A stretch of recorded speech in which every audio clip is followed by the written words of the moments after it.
right. Welcome everyone to the Distilled Spirits Council Ask the Expert webinar series. I am Caleb Ross, Director of Member Services and Business Development at the Distilled Spirits Council of the United States, also known as DISCUS.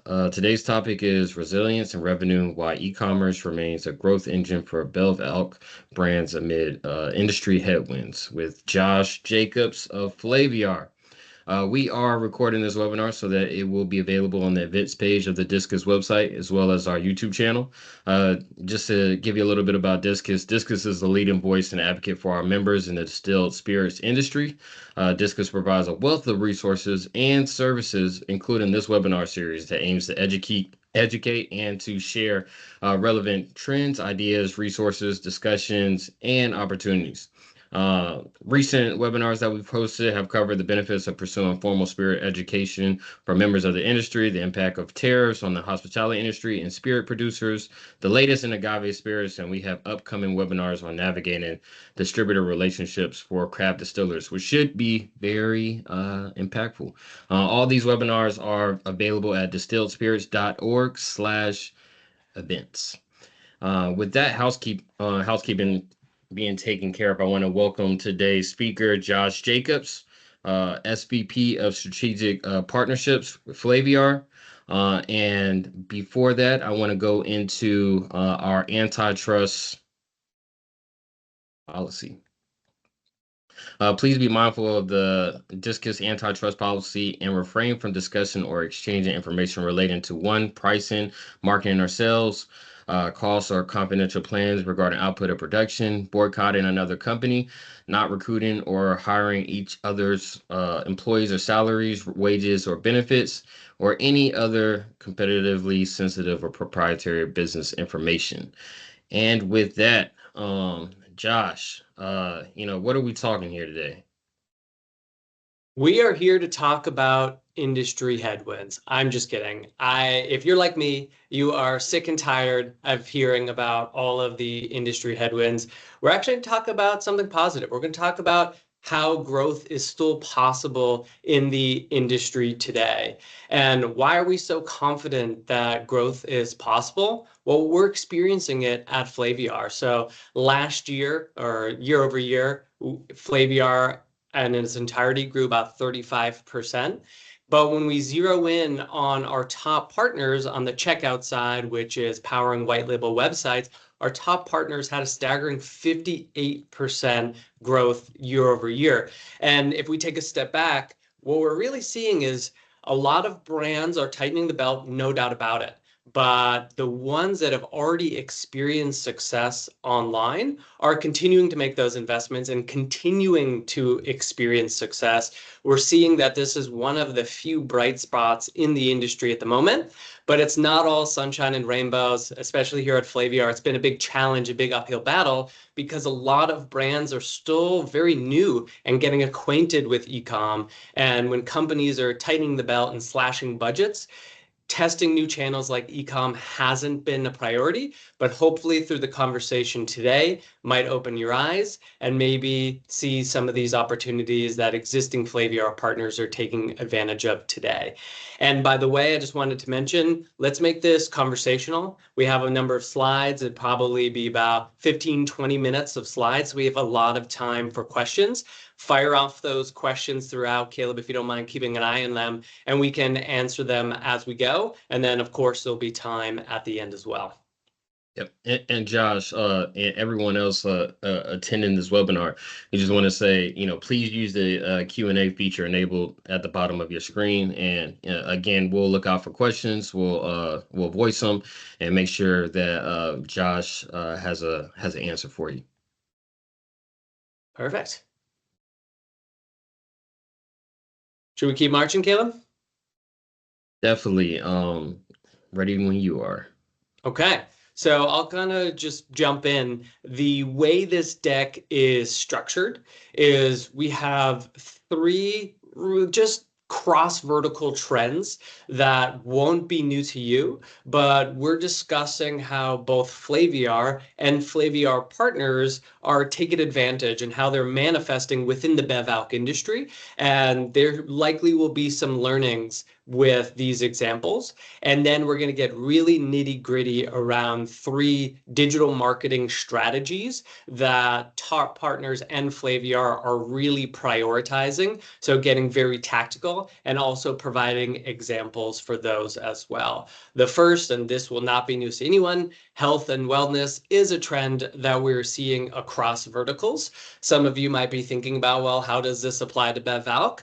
And that's because a lot of people, yes, some are cutting out alcohol and abstaining entirely, but most it's about moderation, whether it's zebraing or moderation or premiumization, whatever the buzzword is, we're seeing that consumers are still imbibing. They're just changing their habits. And one particularly salient statistic that I wanted to call out was there was a 20% increase year over year in the number of consumers that are planning to drink less. This isn't a statistic about cutting entirely. And it went from 41% to 48%. So nearly half of consumers want to drink less. And so how do we play into that as an industry? One real world example is with an existing Flaviar partner, WhistlePig. Thinking about one of the quietest times of year for the alcohol industry, dry January, what they've actually done is play into the no and low alcohol trend, releasing a non-alc product the last few years in the January timeframe. In fact, what they did in another year was taking advantage of dank January. So not only do a lot of people dry out in January, but we tend to see cannabis consumption increase in the beginning of the year as well. And so they created a CBD infused non-alc playing into both of those trends, really, really creative. That's a non-alc example. What we're also seeing is that small formats are really, really taking off, especially as we think about, one, people trying to moderate, but two, in the world of digital alcohol, it's expensive to buy a $50, $80, $100, $200 bottle of alcohol, but bringing it down into smaller formats, one, can create really cute gifts, as you see here. But the other thing is that it can provide a more approachable sampling opportunity. On top of that, having more items that you can upsell and cross-sell to consumers is really valuable. And if you only have a $50 or $80 bottle of whiskey or gin or tequila, whatever it may be, very difficult. A lot of time consumers aren't swayed to add products at that expense that deep into the checkout process. But if you have a 200 ml or 100 ml or 50 ml, that's a significantly lower price points, then all of a sudden you're far more likely to have that consumer make a different decision, add an extra product, and increase that average order value. Josh, what goes into that like ideation of creating that gift box? Does the producer just come up with the idea, or is that like a collaborative effort with the producer and your team? Great question. And so perfect timing actually going to this next slide. And it's really both. So I guess I'll flip back really quick. These examples on this slide have been produced by our supplier partners. Sure, might have we weighed in and recommended that they create the different sample packs, gift packs? Absolutely. And some of them don't even include special packaging. So I really want to convey that, yes, special packaging can enhance the experience, but don't shy away from, if you already have a smaller sized bottle, don't shy away from starting to sell that online. What we definitely recommend is not allowing consumers to just buy a 50 ml and then that huge shipping cost. I don't think it's going to be attractive for them. And a lot of times supplier partners are already absorbing some of the shipping costs. So you want to make sure you have a certain cart minimum in there if you're going to be offering some of these smaller formats, or only sell them in bundles. In terms of ways to collaborate with Flaviar, this is actually our bread and butter is sampling. We got the initial concept that got Flaviar off the ground are these 3 and 5 50 ml vial sample boxes. We've actually, I should have updated slide. We're now over 3.5 million vials shipped since the inception of our business. So we are a sample driving machine at Flaviar. And this is something that we already collaborate with partners to be in what we call a curated box with other brands, or a dedicated custom box to one specific brand or supplier. And then we, of course, have other products that we'll talk a little bit later on, our advent calendar and other large formats. Were there any other questions, Caleb, from the audience? I'm not seeing the Q&A for some reason.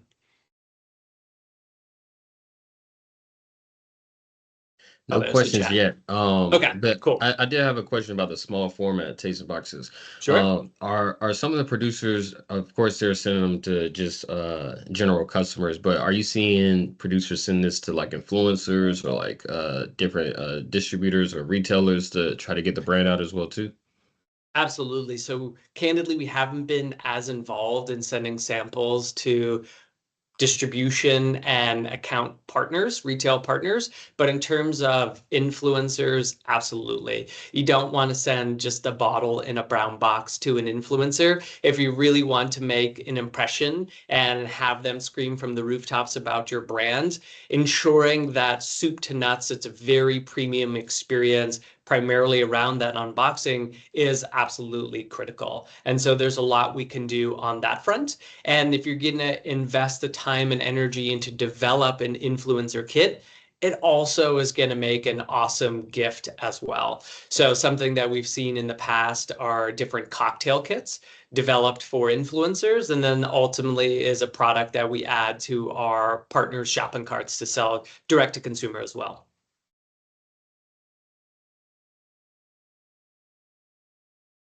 All right, let's keep, yeah, for sure.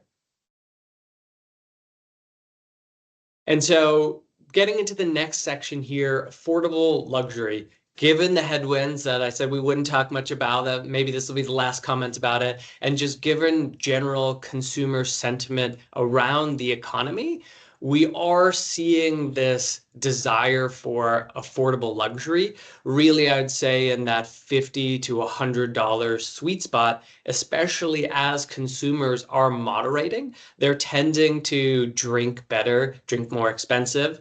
And so it's really important that we as suppliers and as e-commerce partners are especially catering and developing products for these needs. And getting into some examples, one of the easiest things to do is to develop merchandise. So no, you don't necessarily have to develop an entirely new SKU if your products are lower or higher than that $50 to $100, $150 sweet spot that we're seeing in affordable luxury. Something very quick and easy you can do: guitar picks like we did with the rock band Kiss. And we have maple syrup from Whistle Pig's farm in Vermont. We've done flasks with Whiskey in the Wild, and then really basic things as well, hats and t-shirts as you've seen here. And what's really important when you're thinking about trying to break through with the online consumer is creating a unique experience. And this is really a major hypothesis that we continue to operate with. And that is, why is a consumer going to buy online? Sure, convenience is part of it. But a lot of times, if consumer is just focused on convenience, they want a bottle of something very widely available and a case of light beer, they'll probably just order that on Uber Eats or Instacart, one of those marketplaces. But if someone is going to go to a Flaviar, a more premium marketplace, or directly to your brand website, it's because they have this thirst for something unique. And creating unique experiences can be allocated LTO liquid drops, but it can be much simpler and about pairing your bottle with some merchandise that retailers do not have the appetite to support, but online really built to sell these products. And what we've seen be a major breakthrough for some of our top partners is a mindset shift away from just being an alcohol brand that maybe sells a couple pieces of merchandise to actually being a lifestyle brand that sells alcohol. And this might sound like a really subtle shift, but it's very transformational in the way that you approach your e-commerce and digital strategy and the amount of products that you have. And to draw on some data, for our top partners on Flaviar, we're seeing around 50% of orders include non-alc items. Don't get me wrong, still the majority of dollars are tied to the alcohol. But why, again, consumers are buying online that bottle that they could buy somewhere else is because they want that hat or that t-shirt or the maple syrup, or also if you have a limited drop as well. And speaking, oh, go ahead, Caleb. I was gonna say, in the chat, for everybody on the call, all the producers, I would like to see just say yes, I am. For anybody that's already doing this, like who's already packaging, merchandise and product together or sending out merchandise and product. I'd love to see a raise of hands or amount of people that are doing this right now.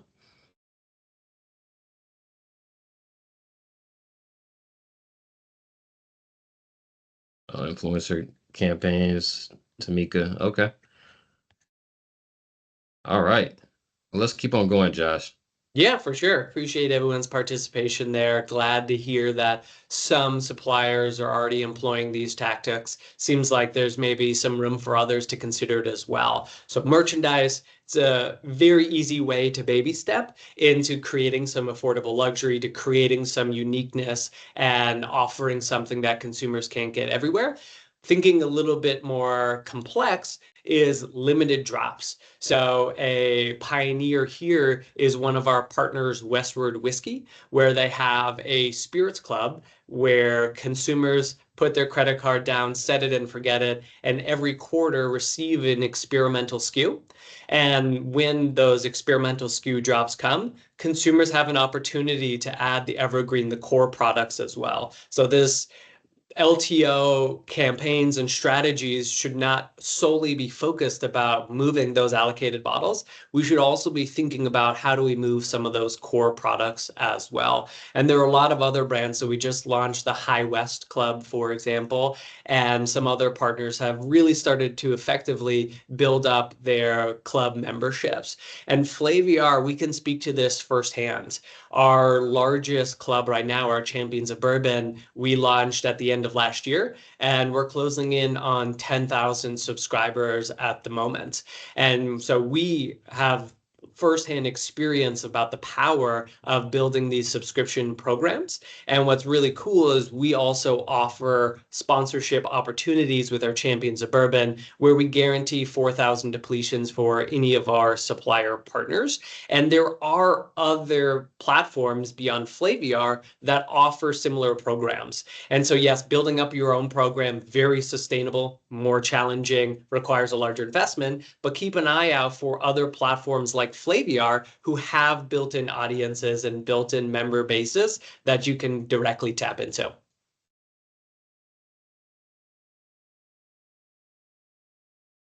Josh, just before you go to AI, I know everyone wants to hear this part, but in terms of that subscriber model, how what's the length of time on average do you see customers staying subscribed to these different campaigns? Really good question, Caleb. We just launched ours at the end of last year, so we don't necessarily have the best sense of it yet. And what we typically recommend is when you're launching a new subscription program, be thinking about a pretty short horizon for breaking even for the lifetime value. One, you should be trying to sell annual memberships like we do, and 6-month long memberships and 3-month long memberships to get that commitment. But just to make a conservative assumption, say maybe, hey, we want to make sure we're break even at 3 months, just because we know we'll be able to refine our marketing, refine the unboxing experience, and maximize that retention over time. But out of the gate, it's good to aim small, and then you can all of a sudden start looking at a longer term lifetime value, and then you can start increasing your acquisition costs and continuing to grow your membership base from there. But it's really critical that over time you really focus on that retention and ensuring that you're continuing to deliver something that's driving value. And we do actually have a membership program that we've had for much longer. It's very expensive, but we've had people that have been on that program for years.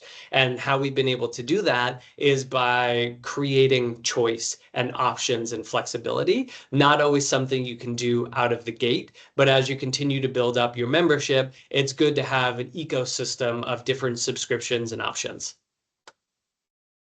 Thank you. Yeah, of course. All right. The third macro trend that we're going to hit on is AI. One particularly illuminating statistic that I found when pulling together this research was that 17% of shoppers for the 2023 holidays leveraged AI. So not necessarily a huge amount. That jumped more than 100% to 40% in 2024. Holiday shoppers leveraged AI. And what's interesting is I am a big believer in AI. I'm using ChatGPT every single day, multiple times a day.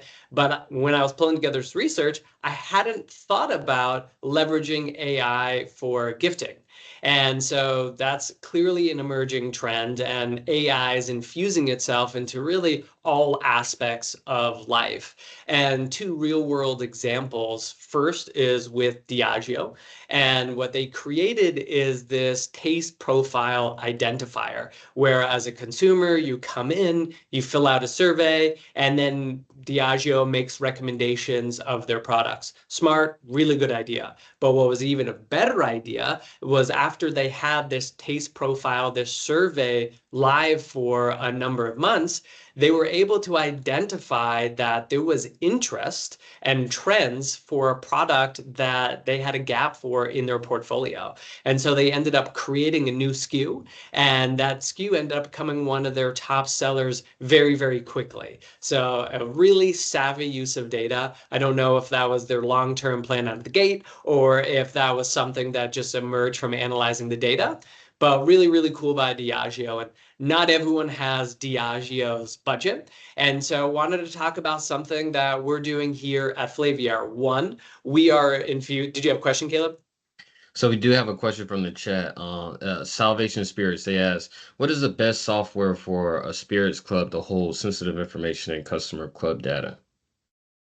Ooh, that's a good question. So we have been testing a number of different platforms, and our supplier partners are testing a number of different platforms. So I wouldn't necessarily be able to say blanket, this is the best solution for everybody.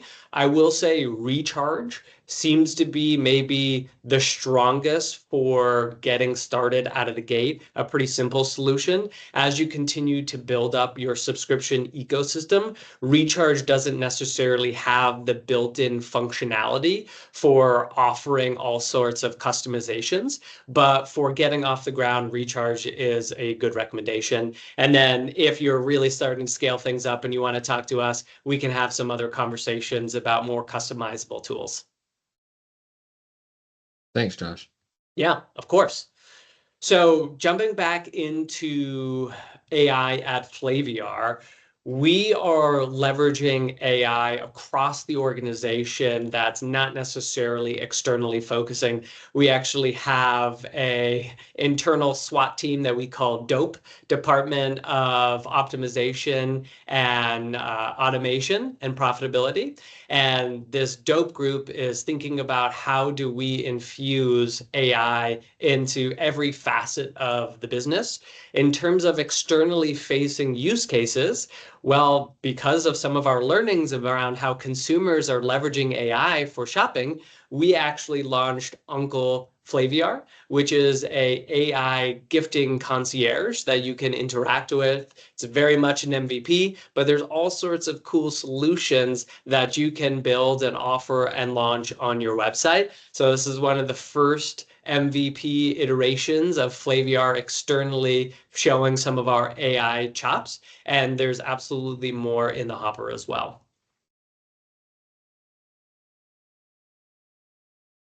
Getting into three really tactical recommendations in terms of digital strategies for brands in 2025, we have three. First, target consumers where they are spending the majority of their time. It's not necessarily always intuitive to think about that as an alcohol brand where our products are so physical. But in the era that we live in, consumers are online all of the time. And we as alcohol brands need to meet our consumers where they are. And that is on social media and on all of these different platforms. And as you're thinking through how to interact with consumers on these other platforms, you need to be thinking about how to define your brand at every stage of the marketing funnel. Ultimately, you're going to have different narratives, whether you're talking to someone for the first time that's never been acquainted with your brand versus one of your loyal super fans. And you need to be creating content and targeting and segmenting around these very specific groups. Otherwise, if you just have broad generalized messaging, you're going to be missing the mark. There might be one segment that lands perfectly, but all of the other segments, you're going to be missing the mark. And something that we're seeing as an emerging trend is short form content. YouTube Shorts, personally, it's not something that I really watch myself, but YouTube Shorts has become massive and video on Instagram has become critical. And so when thinking through how to communicate with consumers, you need to be online, on the right channels, communicating them in different ways, and in particular with short form content. And let's talk about some examples about what Flaviar is doing and some of the campaigns that we've launched that fall and hit some of these different buckets. The first one are our Flaviar hubs. So these are dedicated themed landing pages that we have on the Flaviar website, all for different and serving different objectives. One, we have the major tentpole moments. We just launched our Father's Day hub. You can go to our website and navigate to that. We have a winter holiday hub, a summer entertaining, bourbon heritage. So we have the major tentpole moments, the gifting moments, and we're talking to gift givers. And you'll see in our Father's Day messaging, yes, a lot of people that buy whiskey are men, but for Father's Day, yes, there might be children, but there's also a lot of spouses that we need to be communicating with. And we have different narratives, different messaging, different content. We have long form, we have short form. So definitely recommend going and checking out. And maybe I can follow up with a link to our hero video. But also not just around tentpole moments, but we have our favorite whiskeys, our favorite gins, our favorite vodkas. So we're going to be launching these dedicated hubs that are very much focused on discovery and conversion, people that want to just see a list from a trusted source and make a quick decision. And then the third flavor of hubs is what we call our educational hubs, where we're going to have very similar style where brands are able to sponsor and have influence over how they are displayed and communicating with consumers. But we're going to have hubs very much focused on engagement. Our Margarita Master Hub, our favorite whiskey cocktail hub. And these are going to be where brands can ultimately have an influence and a say of how their brand is displayed to consumers, what sort of products, or excuse me, what sort of cocktail recipes. And this is just another lever, again, to resonate with consumers and different types of shoppers, different types of, at different points of the year. Another example is sweepstakes. So alcohol brands, especially ones with distilleries, have a lot of cool things that they can lean on. And a lot of times you might just be focused on running the run-of-the-mill tours through your distillery. But what we've seen be really effective are sweepstakes.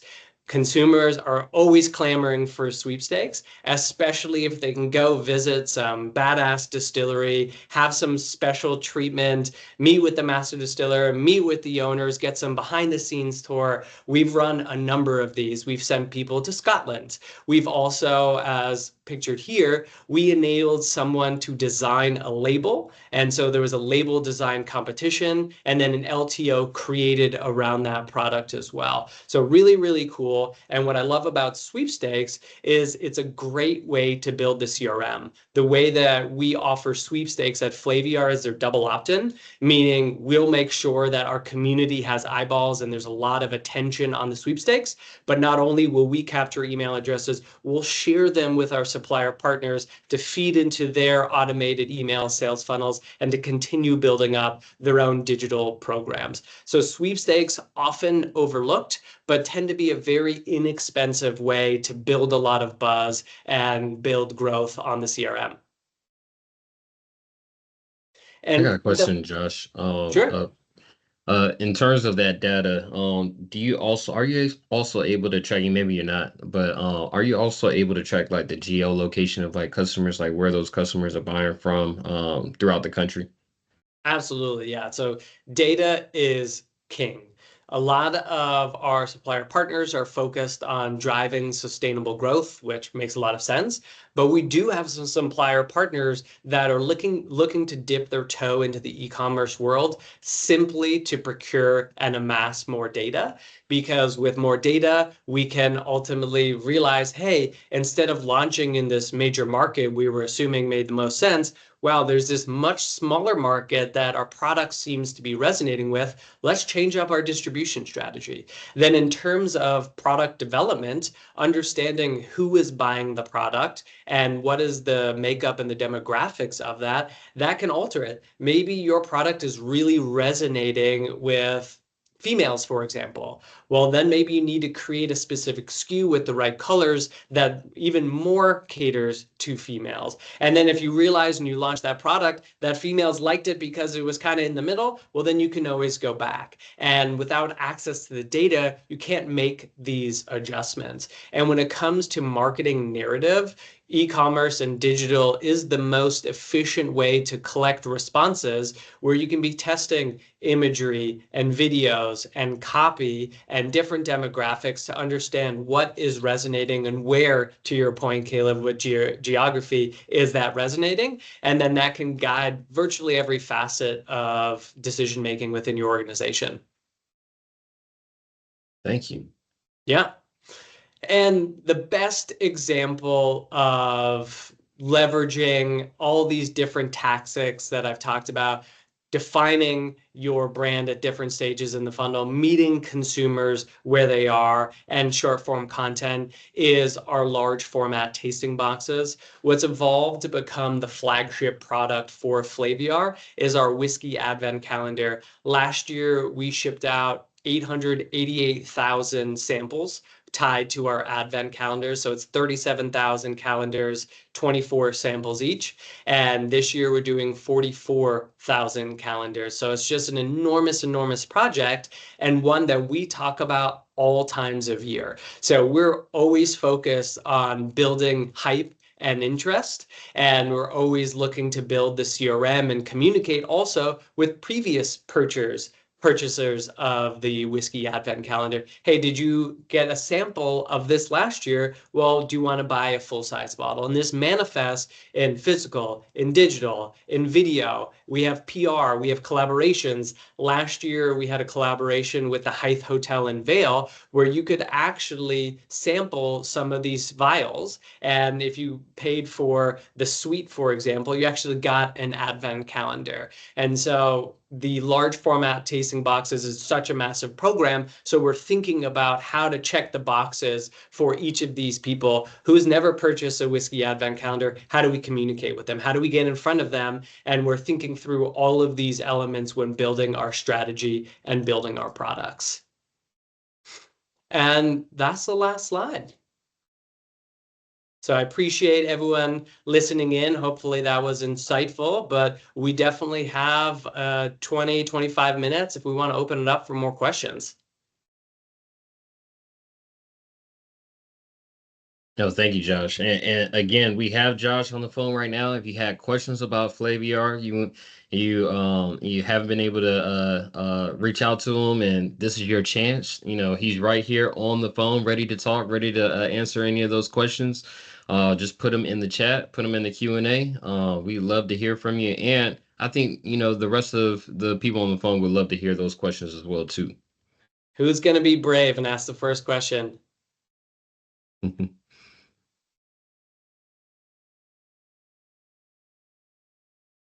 And my email is here as well. So feel free to jot that down, josh@flaviar.com. And whether a question pops up in the next couple of minutes or in the coming days, let's make sure to connect and work through any questions that you have.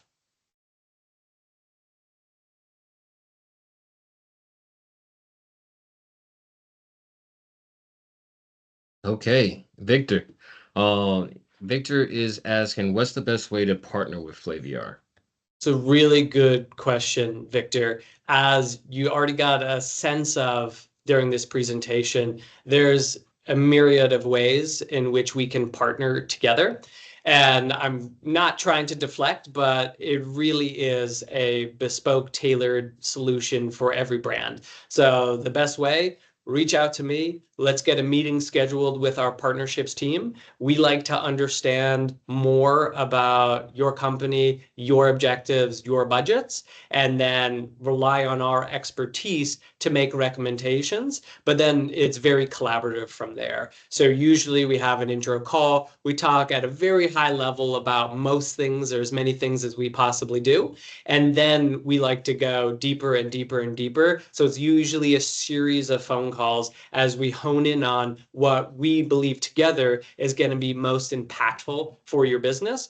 The other piece of it is there's so many ways in which we can work together. And a lot of times we just want to get some quick wins, demonstrate some proof of concept that digital is the right channel for your brand, which we are very confident that it is. So we can have and typically do have a phased approach. So maybe we launch a couple different programs on Flaviar, tap into the built-in audience, drive some sales, drive some excitement within your organization. And then we can start talking about white label sales and driving sales through your website. And as we go through this, we like to focus on a continuous presence on Flaviar. What we tend to see is there's a synergy and an amplification, more programs that we invest. If you just dip your toe into one thing, sure, might we drive some sales? Absolutely.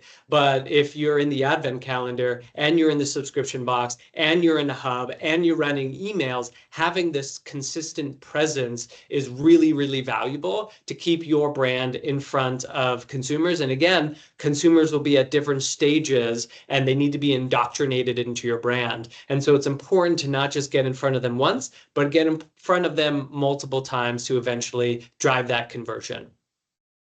Nice. We have another question. What's the best way to tie in on-premise programming? Very good question. So we think digital is a component of the overarching strategy. They are not mutually exclusive strategies that should be developed in a silo, in a vacuum. So what we typically recommend is not going with the spray and pray model with digital and just focusing on every geo across the country, but what are the most important on-premise and off-premise channels and most important markets for your brand. And then let's focus digital and have an omni-channel presence with sampling in store, but also sampling online. Let's make sure that you have maybe billboards in person, but also that we have brand awareness campaigns online. And again, let's meet that consumer where they are. Yes, they're in the liquor store and they're in the bar and they're in the restaurant, but they're also online. So we really like to be very targeted with our spend. And we see a spillover effect that some people might get served an ad and they might not purchase from that ad, but that's sitting in the back of their brain consciously or subconsciously. And then when they go into a bar, restaurant, or liquor store, they've been influenced by the previous marketing and hopefully are much more likely to purchase a cocktail with your product or to walk out of the liquor store with your bottle. Thank you, Josh.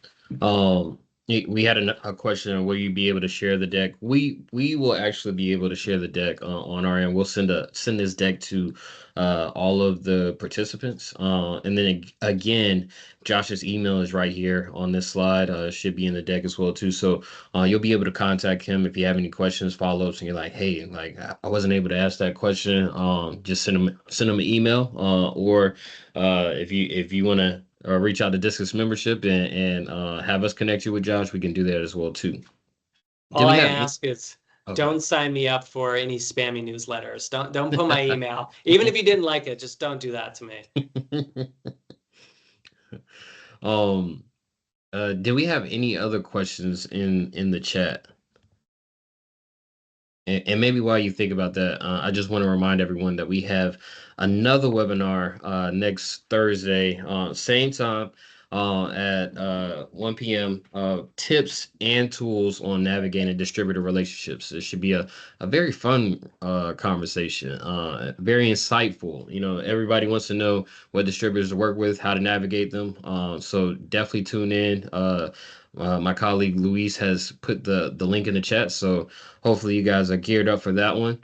But again, does anybody have any questions for Josh before we log off? I'll jump in and add while we're talking about distributor relationships Mm, and we were talking about data and analytics, something that we've seen a number of times is our supplier partners leverage their e-commerce data mm, to earn more mind share from the wholesalers. Either if they're already live in a state, going to them and saying, hey, we are blowing up online. We really need some more attention. That being successful. But then also when entering a new market, if you've been shipping into that state via e-com, but you don't have feet on the street with a wholesale partner, all of a sudden it flips the power dynamic. If you've already had success with e-commerce, rather than being on your hands and knees begging a wholesaler to pick you up, all of a sudden you can shop around and have the wholesalers fighting for your business if you've been able to demonstrate enough success. And this is something that we've seen a number of times with our partners. Man, that's a really good point. I have a lot of conversations with craft distillers that are trying to figure out what distributor to go with. And using a platform like this, being able to share with wholesalers in the area that, 100 or 200 customers from North Dakota just bought some product from you. I mean, that's gold to put in front of those distributors that aren't necessarily getting in front of them. Uh, Another question, will there be a recording and or summary of this presentation to share with my boss?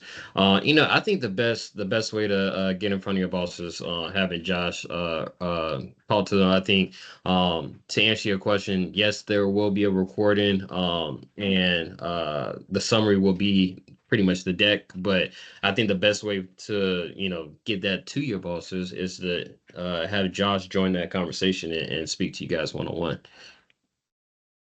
Happy to. All right. Well, Josh, we thank you again for presenting. Did you have any other last thoughts, sentiments? Does anybody else have any last questions? No questions. I'll just leave everyone with, I know times are tough right now, but in times, turbulent times and times of change, this is what creates opportunities. And so be agile, be open, be resourceful, and you too can taste some success. You can survive this time, and hopefully you can also thrive. Looking forward to staying in touch with all you guys.